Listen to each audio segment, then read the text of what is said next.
Here's Johnny. Welcome to my world, bitch. Hi, I'm Chucky, and I'm your friend to the end. Heidi-ho. And when you're down here with me, you float down. Like scary movies? Uh-huh. What's your favorite scary movie? What up, film fans? Happy Thursday. Welcome to Season 7, Episode 28 of a new episode of Friday the 14th podcast. I am one of your hosts, Juan, and I am joined by the other guys. Hi, I'm Franco. Hola, ¿cómo estás? Yo soy 4K bad guy. That's what I'm talking El about. 4K bad guy. How do you say 4K in Spanish? Cuatro. ¿Qué? Man, it has been too long, guys. A few weeks since we last seen and hung out and talked to each other. If you guys did not know what we talked about, a few weeks ago we went and talked about Smile 2. Fantastic movie. One of my favorites of the year. It's available now on Paramount Plus. Physical media hits in a few weeks. So go check out our conversation all about Smile 2. If you do not know where to find those links, it's all right here. Instagram, Friday the 14th podcast. Social media is also at Imisawa Productions. Instagram, YouTube, Facebook. Go check it out. You can watch anytime on demand on the Facebook page at Cinema and Movie Podcast or the YouTube channel, Imisawa Productions YouTube channel. Hit the subscribe button. Like, subscribe, notification bell. So, guys, how was your New Year's? New year, new us, 2025. What a way to kick it off with the Mousetrap, right? Oh. We're gonna kick it off the number one movie of the whole year. There will be traps. It's a trap. Yeah. Yeah, I bet you can't wait to own us on 4K, right? I can't Is that, wait. is that a trick question? No. What? Nothing. It's gonna be loaded with special features. Yeah. You know what? I did some digging on this movie, so I cannot wait to really get in and talk about this movie with you guys. So it should be fun. But as we always do, it's been a few weeks. What is on the watch list? What have you guys getting ready to get into? Maybe what's on the horizon? And then do you guys have anything that you want to recommend to any of the listeners or viewers? I'll go first. Man, it's been a minute since I talked with you guys, but I kind of went on like a 2024 kick. I'm going through some 2024 movies that I maybe really like and I haven't seen yet. Superman, the Christopher Reeves documentary, was really good. Killer's Game with Batista, Nosferatu, the remake of The Crow. I don't know why I did that to myself. Conclave 1992. Strange Darling is a fantastic piece of work. I'm going to probably recommend that to anybody out there listening or watching since this is a horror podcast. Yeah, it's fantastic. It's like if Quentin Tarantino made a horror movie and he like mixed it up with a little bit of Robert Rodriguez stuff and they had a horror movie baby. That's probably what would happen. Checked out Sonic 1, 2, Knuckles, Maxine, Alien Romulus.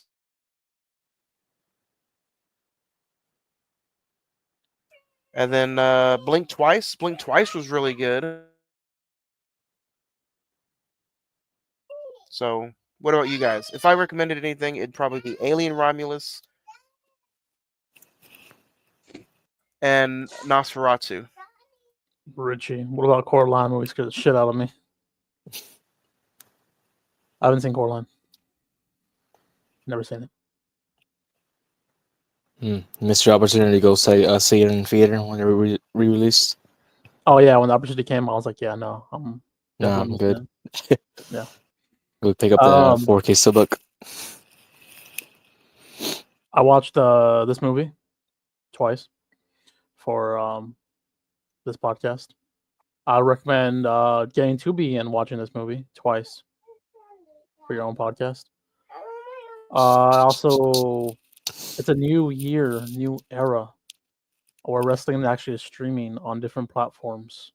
So I watched some AEW live yesterday. I can't remember anything of it besides people not being the crowd sucking pretty much. What do you guys think about that? Let's talk about that for just a quick second, because I got on Max 2 and AEW's on there, and I'm like, oh, cool, I can catch up a little bit. And I feel like, just like AEW does with everything they do, they dropped the ball because you can only watch the 2019 year of pay-per-views and from October to January of Dynamite. I mean, it's understandable. 2019 was a good year. But, like, at least give us everything up to, if you're still trying to make money off recent pay-per-views, at least give us everything up to 2023. Yeah, they'll be adding more as it goes on. This was just like the start. It's like Netflix as well. They haven't updated a lot of stuff for WWE. I think they did about the same amount. But, yeah. Speaking of Raw on Netflix, you guys checking out? It was really good. Just had, I think 4 matches in 3 hours, which kind of was ass. But, I mean, Hulk Hogan got booed, so, that was very cheerful. I was honestly, like, super hyped like the rest of us, and I think because of how hyped it was, like, there's no way that it couldn't have lived up to the... Yeah, people were speculating, saying Penta was going to debut, Becky Lynch was going to return, Charlotte was going to return. I can't remember who else they said was going to be there. Undertaker was there, which was cool. Surprised they didn't get Shawn Michaels. He's busy every day. I mean, you see him on NXT, so it's like... Yeah, but he's like, at least he's part of the company. It's like... I mean, it would have been cool to see Stone Cold, but yeah. Even though I'm like a big fan of Undertaker, I didn't really get anything out of his come out as American Badass. I was like, yeah, and just after Rhea Ripley's championship win. Hello, Mia. Vigvani 12. But yeah, other than that, I mean, the Rollins Punk match was real good. I recommend checking that out. And what's the other match that I liked? The Tribal Combat number. Yeah, Tribal Combat. Yeah, the women's match was kind of underwhelming. Wasn't that also supposed to be a last women standing match? It was, but they changed it because of time restraints and whatnot. And yeah, like you guys said, Pentagon was supposed to make his debut, but so much stuff got pushed. Yeah.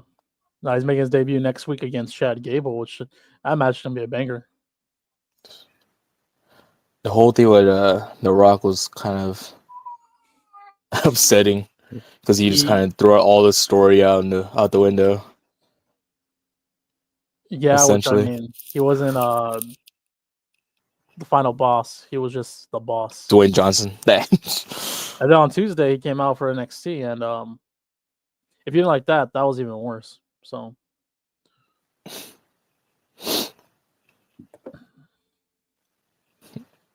yeah, but I think other than that, I think that's all I've seen this past couple weeks. As far as my watches, I mean, I guess kind of just go back since the time we've last got together. I mean, I did check out Sonic 3, Theaters, Nosferatu. Been checking a lot of older 2000s horror films. Like, went back to see Dark Falls, The Boogeyman, the original. This movie, of course. Got to see some of the movies I've been trying to avoid that came out in 2024, like Night Swim and Afraid, I think. So I got those knocked out. Earlier today, I actually went to go check out one of the first horror movie releases that came out. What was it? Blanking out. The Damned, I think that's what it's called. I enjoyed that movie. I think that's most of my main watches. I did check out, of course, the second season of Squid Game. Did you enjoy it? Yeah, there were some memorable characters. Still don't know how I feel like as far as season I enjoyed more. Probably season 1 still. But I did enjoy season 2. There's a lot of meme stuff you can make out of season 2.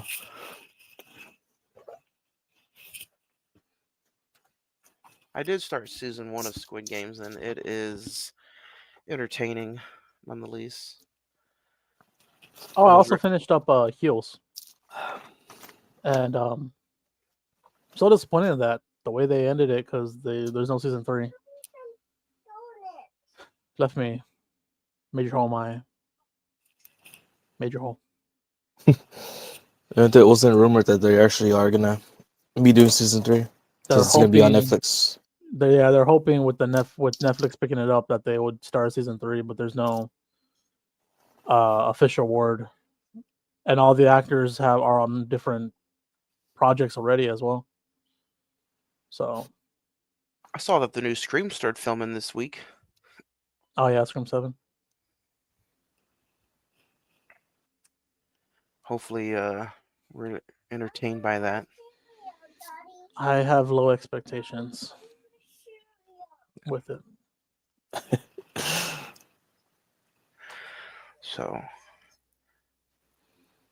but yeah. So if you guys want to send in some recent watches or recommendations, again, just hit us up on the social media, and we will review it, talk about it, maybe watch it. So let's dig into what we're talking about today. Today we are talking about the Mousetrap. It was supposed to come out March of last year, but I guess with some complications, it hit digital and streaming August 6, 2024. Currently on IMDb, it's got a 2.5 out of 10, 17% on Rotten Tomatoes. Um, and it currently stars Simon Phillips, Sophie McIntosh, Madeline Kilman, Ben Harris, and it's Alex's 21st birthday, but she's stuck at the amusement arcade on a late shift, so her friends decide to surprise her with a birthday party. But a masked killer dressed as Mickey Mouse decides to play a game of his own with them, and which they must have to survive.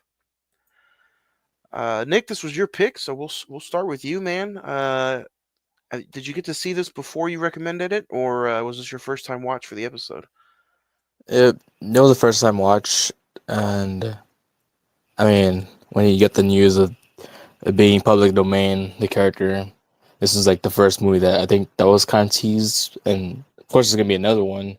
What was it, Screamboat? I think that comes out this year, but I've never seen the trailer for this. I was like, man, this was like crap, but I'm still gonna watch it because I mean we've been watching these types of movies of these characters that Disney has done. Blood and Honey. What else have we gone through? Blood Well, I and mean, Honey our Blood and Honey 2. Even though it's not really Disney, but the mean one is gonna be our next review coming up. So, spoiler. oh, spoiler. Sorry, guys. Yeah, just let I love this silly cheesy movies like this. Yeah, I'm glad you brought up the public domain thing because it's crazy. Like it literally came up January 1st of 2024, and it's like this movie was made, the other one was made, and I'm like, how does Disney let that even happen? Like, I'm pretty sure who let that become public domain for even a day got fired.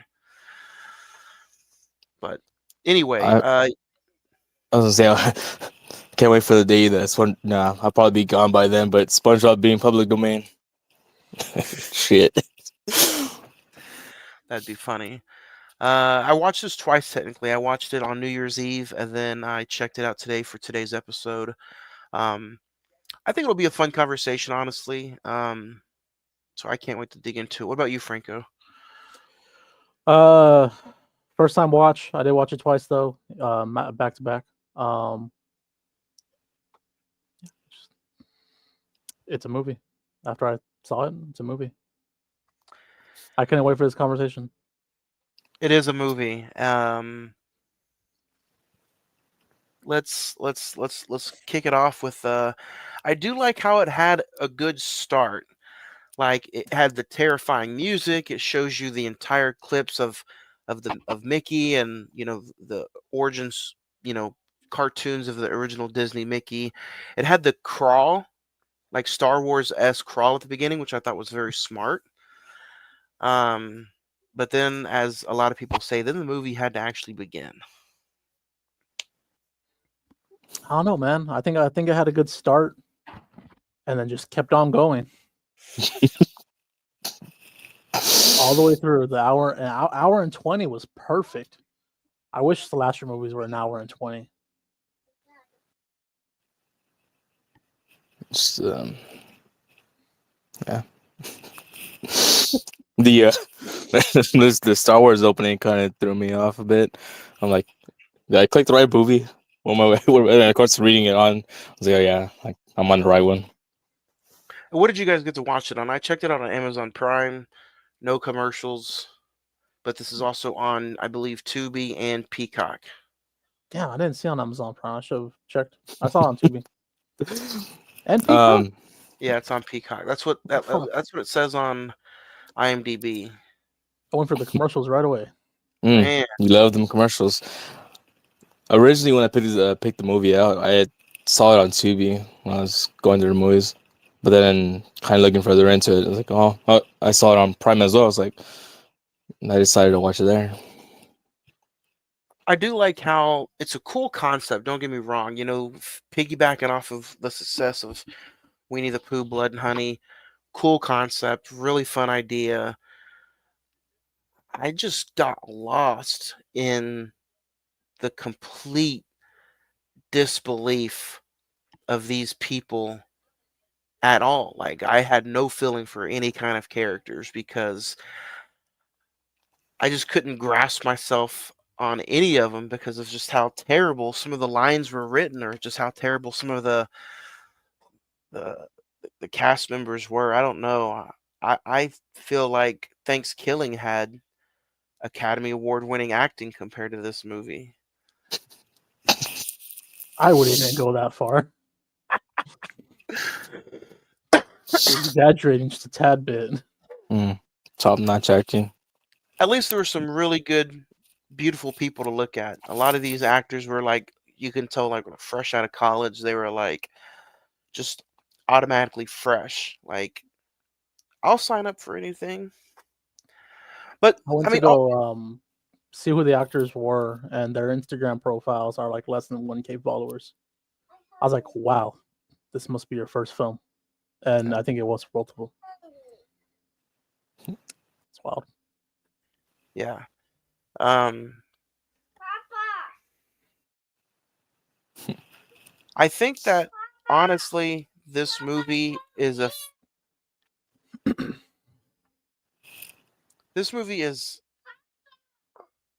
bad story upon like a mixture of just people in general, probably piggybacking off the Winnie the Pooh, Blood and Honey. But I wanted this movie to be like super fun.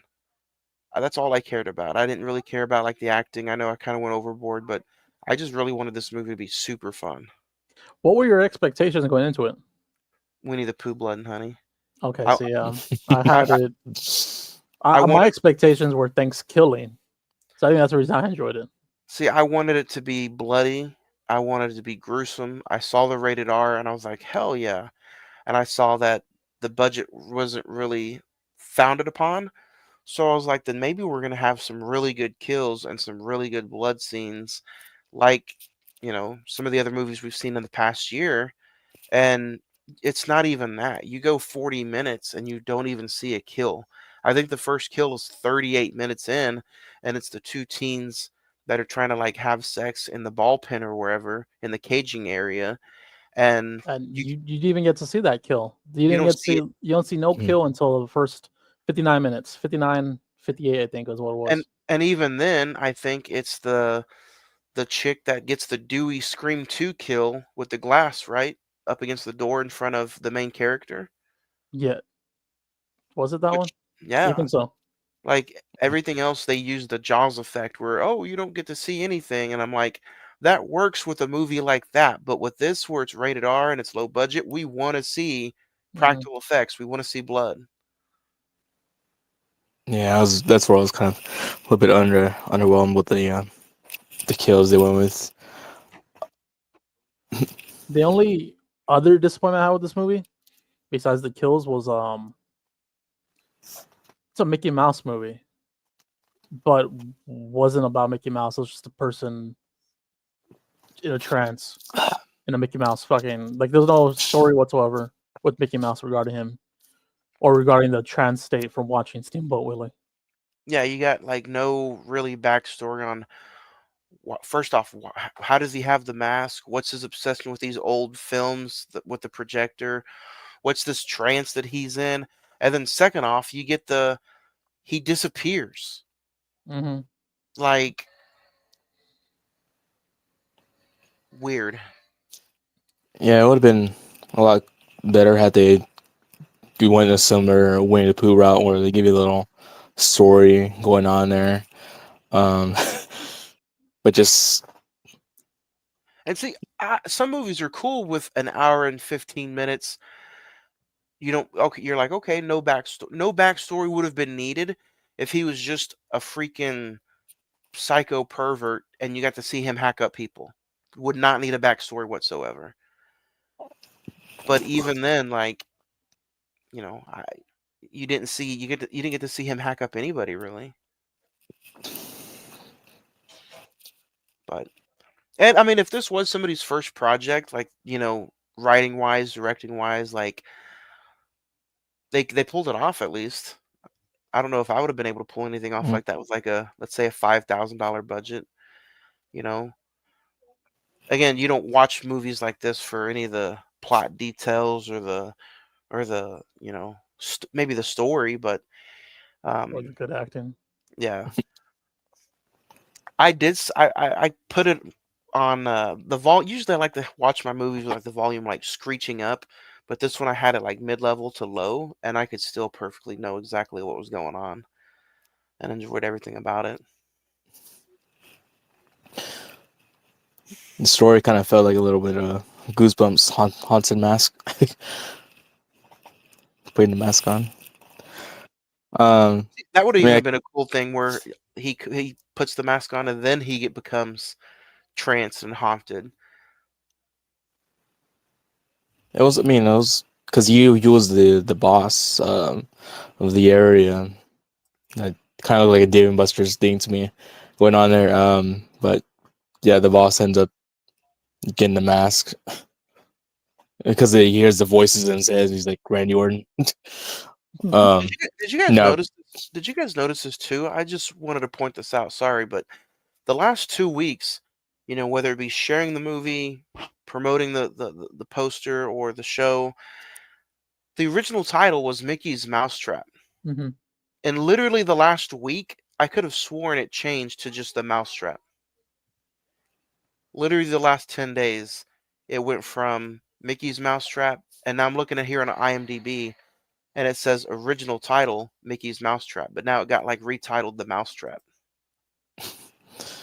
I saw the title change too. I was like, were they trying to not be sued at all? Maybe you can't really be because it was in public domain. But I thought their title though it was kind of clever.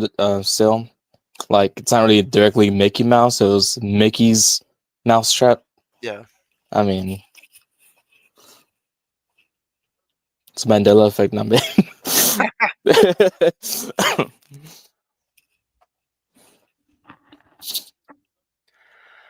Yeah.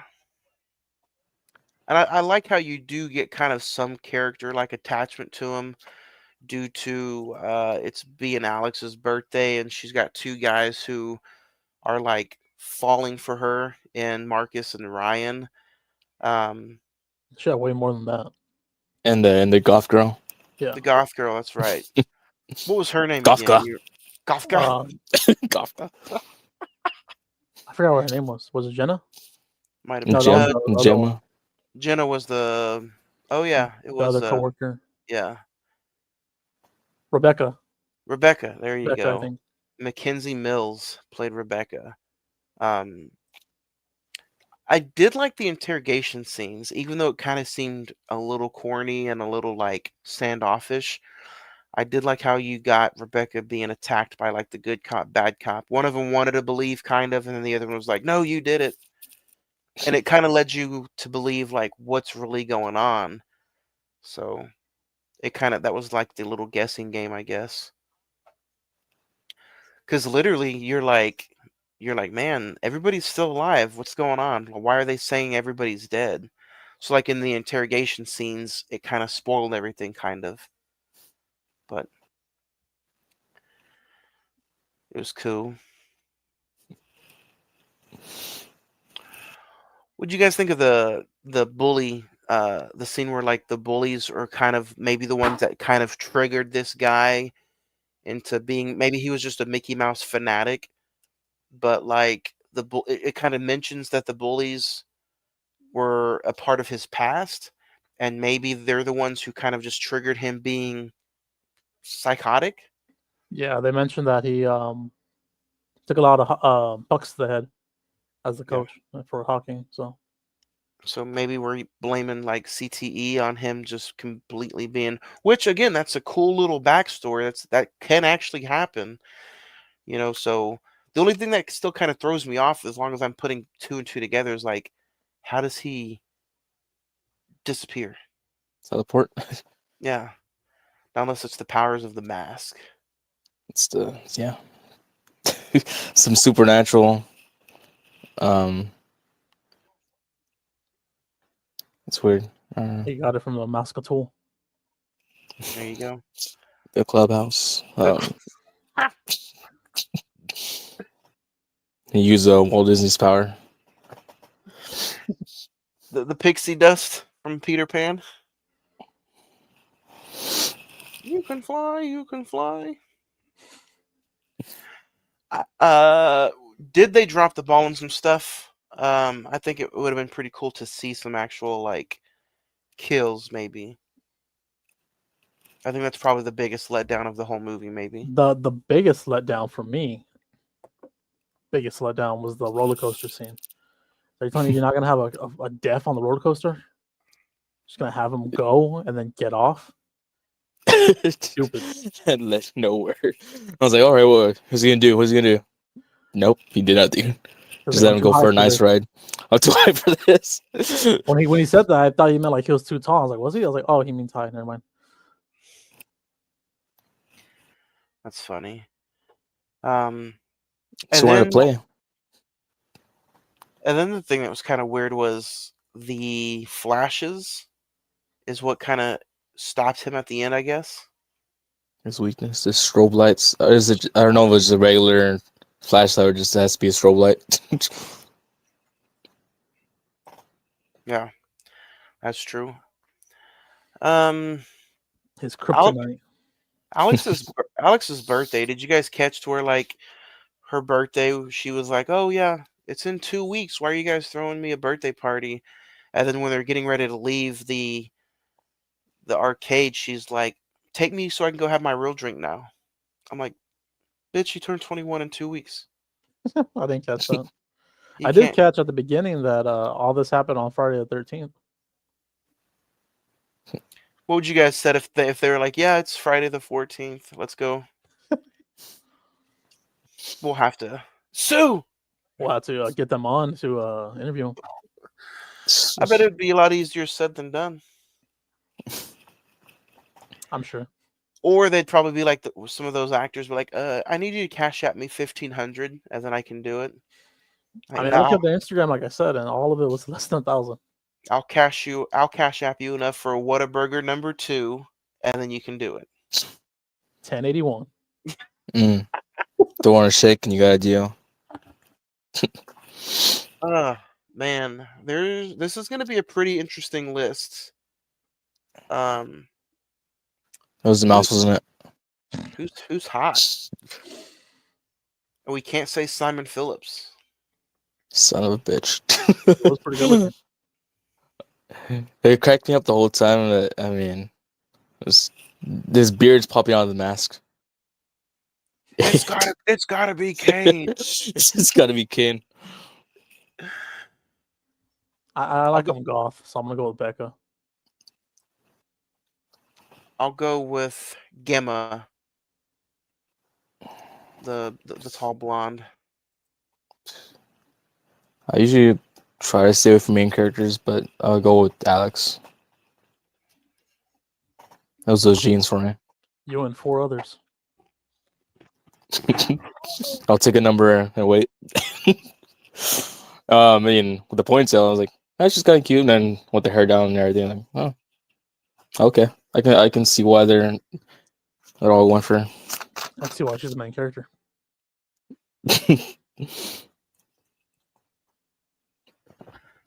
Yeah. I do gotta throw some limelight. Like when she was by herself playing those games, when her friend disappeared, she looked like she was having a hell of a good time. the the VR. In the VR. Mickey So- Zoyer.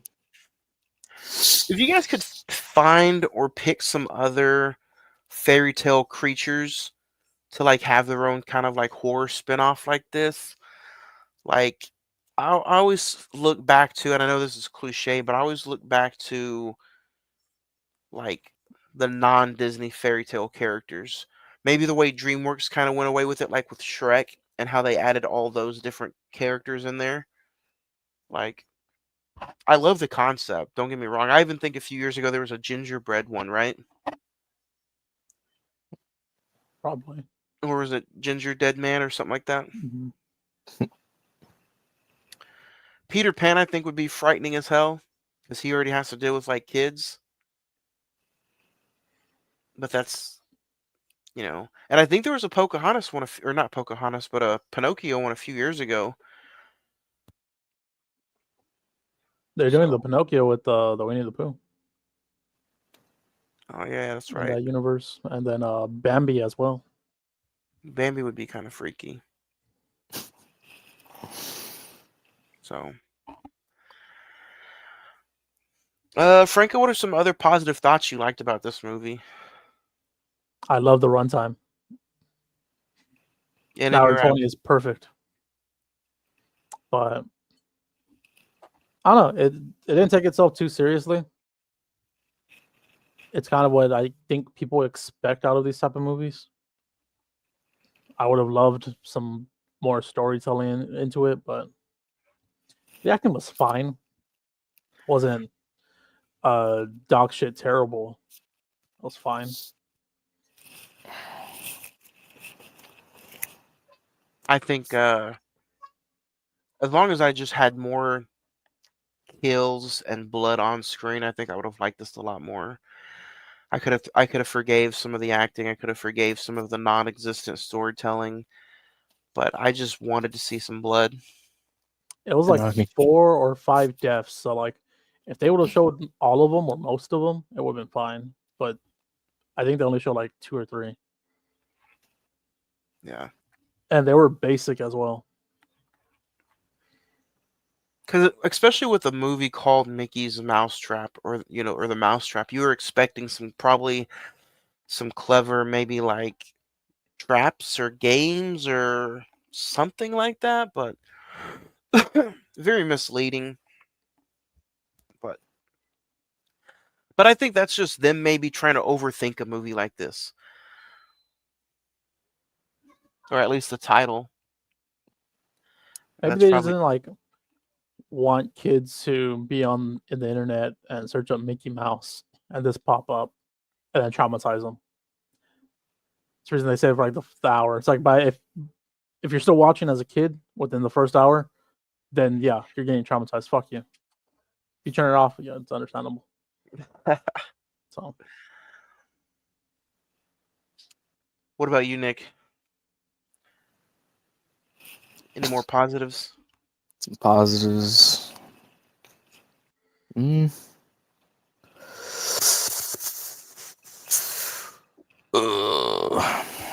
I mean,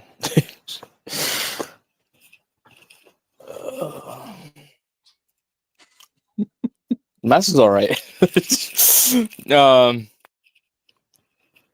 It's kind of difficult. I mean, think of really much. Like for sure, I would have loved to at least a little bit of backstory. I mean, even like I haven't even really gotten to the full ending, but there's a post credit scene, but it doesn't really resolve anything. What the fuck? I didn't see the post credit scene. There's a post credit scene. Because the way it ends, I mean, just that was kind of just, oh, we're done. We got what we needed. Just back up and go. You got your money, Yes. run. If you want to talk about the ending, really get to they once they get making that whole trap, like we're gonna use offense against them. They got the higher ground. Well, at least two of the girls have the higher ground. We're flashing the light at them. Say, oh shit, you got me, Mickey. And then the two dudes get Mickey. They're holding him down, and somehow he managed to screw with the lights and make it red. And then of course he disappears again. Out there, what happened? I think the lights just stopped because they're on timer, Yeah. Yeah, and the But- dumbasses left the fucking area to click it. I was And not then- expecting, yeah. and of course you get the unexpected main character death. You just it happens, so it's like, oh, if you blink, you miss this type of situation. I was like, all right, they just kill the main character, and of course you get the nerdy guy who's in love with her. I was like, I didn't even get to ask her on a date.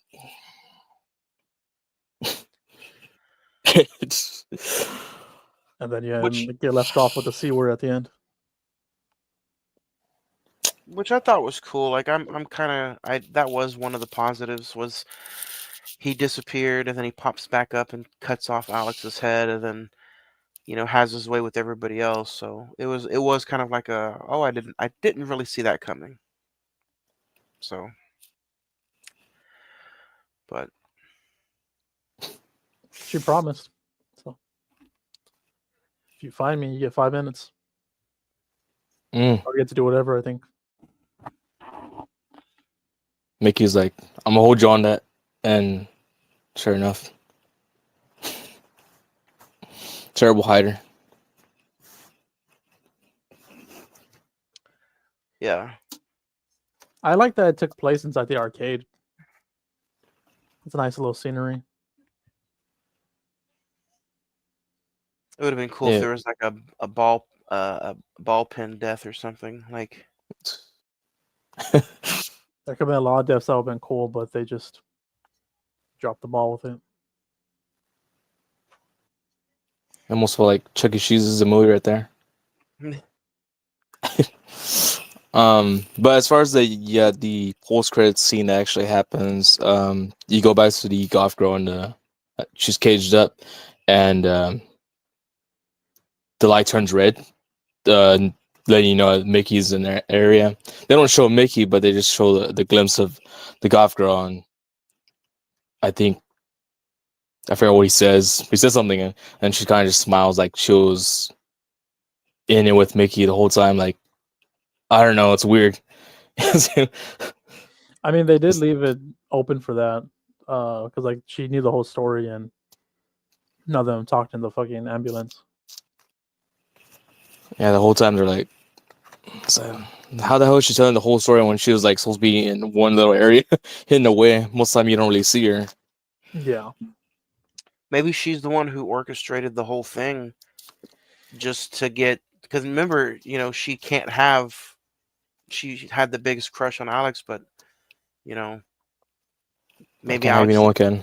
yeah, maybe Alex didn't see her that way, and she was like, you know what? Maybe I'll just plan this little death trap for you. So post credit scene does kind of help out a little bit, but I'm with you, Franco. I didn't know there was a post credit scene either. yeah, go back and watch it. Yeah, but Let's talk a favorite kill or death scene. I know there's not that many. Um, I'm gonna go right offhand and say the killing of Alex. It's probably the best one, honestly. Just to be different, I'll go with the coworkers' death scene. Didn't know to call 911. I was being on the phone, being distracted.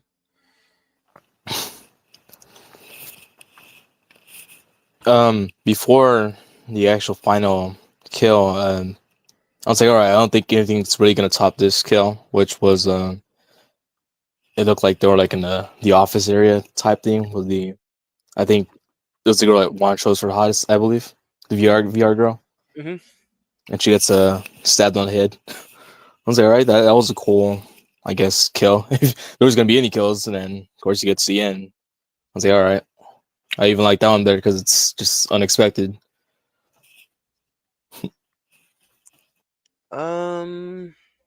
Maybe an overall favorite scene of the movie.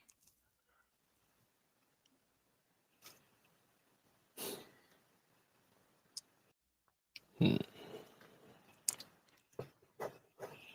I would probably go with man, I don't know.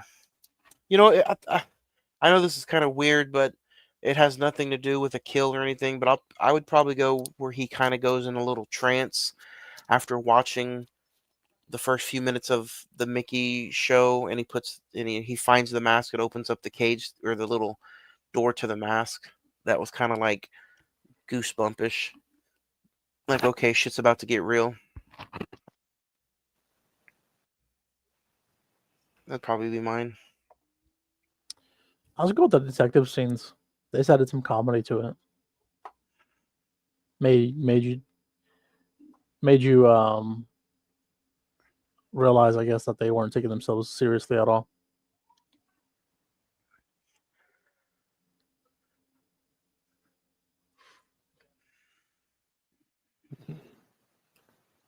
Nick's like, man, this was rough.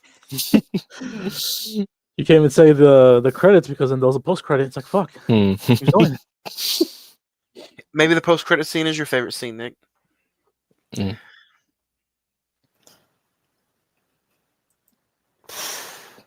I'm really trying to think another another scene. A good one was the four guys try and trap him, and then he just takes them all out with the hockey stick. Oh yeah. That was a scene like I thought he was just attacking people for within the arcade area. Like, why did he go to the bar for? The whole time I was like, are these hockey guys gonna actually come over to the arcade area? They never do. Of course, they're there the whole time just drinking, and then Mickey's like, all right, I'm getting bored. I'm gonna go get some bodies. I was expecting like a line from The Dark Knight. I'm not wearing hockey pants. Oh man. Rating 1 out of 5. I'll go last. Mm. I'm probably give this the highest, honestly. I'm gonna go with a 1.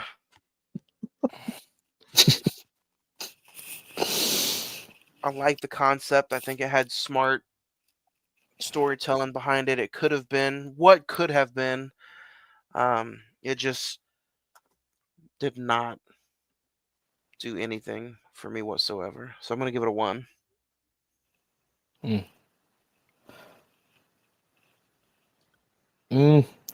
Can go either way, honestly. But right now I'm gonna lean towards a 1.5. Maybe if I watch it again, I'll probably bump up to a 2. But I think 1.5. When did Mickey Mouse go for a public domain? I think the first day of January 2024.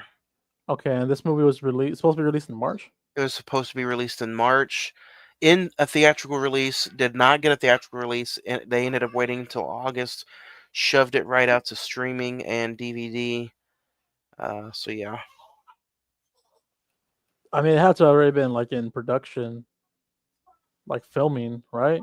or they just did all that. I mean, they probably made this movie in like 20 days, so they probably used the public domain like as soon as January hit, and then probably started production in maybe February. See, now I feel bad about my rating. This movie's I'm giving it a 3. It was rewatchable. On their I don't even know what their budget was, if they even released the budget. I didn't see a But budget for it. I'm assuming probably some college kids that just want to make a film. So I'm giving it a 3. It's rewatchable for me. I already watched it twice. I enjoyed both viewings of it. And there was. Oh, go ahead. There's some letdowns on it, but I mean, it still entertained me for the most part. And there were some cool details about the mask. Like that was an actual, like Mickey mask from, I believe it was like a Walt Disney kind of production. I can't remember what it was from, but they ended up falling into the mask and they just repainted it. And so I thought that was pretty cool. So. I would hope that I would watch a part 2 if they made part 2 to like show Becca as helping Mickey or whatever, and then give actual story to Mickey. But yeah, I enjoyed it. I think if they Part would have, two. if they ran a little bit more with the whole CTE thing, and made it just a little bit more creepier. To me, I agree. I would have bumped this up to a 3 as well if I just saw him kill some people. Yeah. Mickey's Club Cult. Yeah. Part 2. Dude, there you go. I'm sure the one that's coming out this year, was it Screamboat? I'm sure that one's Screamboat. going to be better. But if they have more time with them, I'm assuming, and as has David Howard Thornton in it, so assuming that one's going to be better. But yeah, I'm fine with this one being a 3 for me. If you guys want to go check it out on Tubi, Peacock, Amazon Prime. Let us know your thoughts on the Mousetrap from 2024. Next week, we talk about another creature from a childhood tale. Next week, we talk all about the Mean One. That is not streaming anywhere, but if you guys want to, you can rent it. There is a physical media copy you can go out there and try to find and buy. But next episode, 2 weeks from tonight, Thursday, January 23rd, 8 p.m., right here on Facebook Live and Ema Swap Productions YouTube channel, we talk The Mean One, January 23rd. It's a nice steel book. It looks pretty cool. And then in a month, guys, speaking of 2024 and Terrifier 3, where will that movie rank, if it ranks anywhere, on our top 5 movies of 2024? We're going to take all of our horror movies we watched from 2024. I think the cutoff notice is December 25th, 2023 to December 25th, 2024. So anything that got streamed, digital, theatrical released in that time, we'll watch, rank, and yeah, should be kind of fun. That episode will be February the 6th, and that is our top 5 movies of 2024. So I'm excited. So other than that, guys, what's the weekend look like? Got any big weekend plans? Any wrestling? Got Texas Wrestling Association tomorrow in San Antonio. They're doing their Texas Cash-In Rumble, which if you know me, you know I fucking love shooting Royal Rumbles. Battle Royals. Most fun. Saturday in Houston for Wrestle Rave, which I'm excited for that one because that show looks stacked. They have Robert Martyr versus Ninja Mac, which is going to be a banger of an opening match.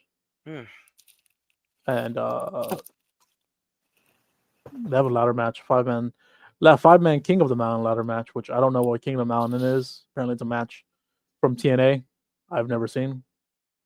But it's a ladder match as well, so I'm excited. Go TNA Plus it up and check out a King of the Mountain. TNA Plus it up.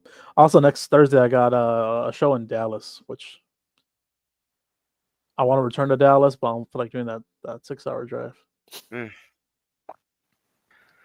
Dallas. And then Enzo Amore is going to be in Corpus next Saturday. The real one. The real one. Bada bing! He's gonna be there along with Donovan Dajakovic. And who else is on that card? It's a couple other big names. Fuck, I forgot. Nice. Pull it up real quick because I just. You know who's gonna be on that card? Me and Danielle Ryan. Besides, Cappuccino Jones, who's a WWE ID prospect. What does that mean? I have no fucking idea. Oh, that ID dude prospect. from TNA, AJ Francis. Top dollar. Ugh. Yeah. Izzy Moreno is gonna be there. You remember? You ever watch NXT one? Mhm. Like Black and Gold? Mhm. That was or not Black and Gold. That was before Black and Gold. That was Bailey's the super fan. Oh, yeah. Yeah, Cool, she's cool. wrestling now, and her name's Izzy Moreno. Nice. So yeah, it's pretty cool. See if you can get a hugger picture with her. I've seen her multiple times already, so I'm not excited for her. Oh, She wrestles here in San Antonio, so if Nick was a wrestler, his finisher would be a 4K steelbook curb stomp.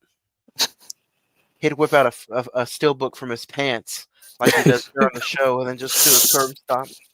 Or do a concerto with 2 steelbooks.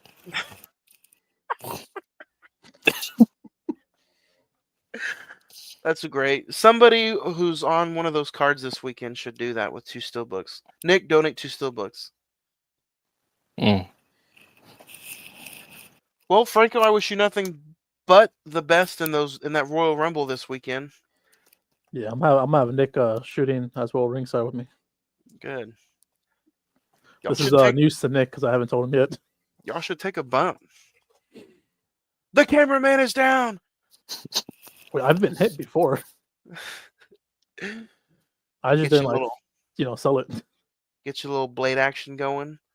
Oh my god.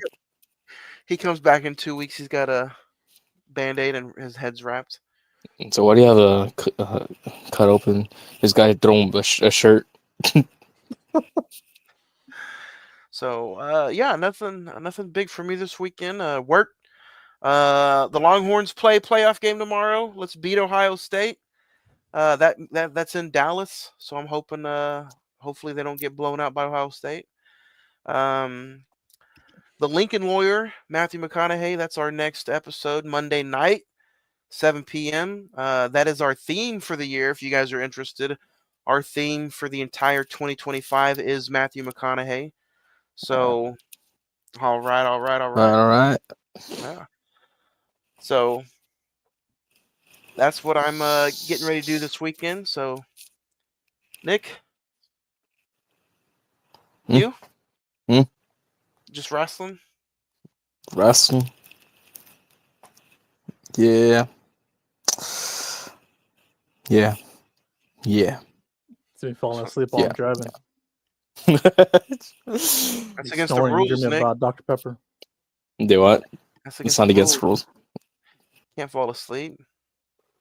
I fall asleep. We had Laredo last weekend, and he was actually awake throughout He was awake the ride back. Nice. I was like, good, we didn't die. It's because I don't know. I'll say maybe I get more sleep now, but So, anything else you guys want to add before we head on to the main one in 2 weeks? Check out the Mousetrap. It's worth at least one watch. That is true. Go check it out. Mousetrap. Send us some feedback.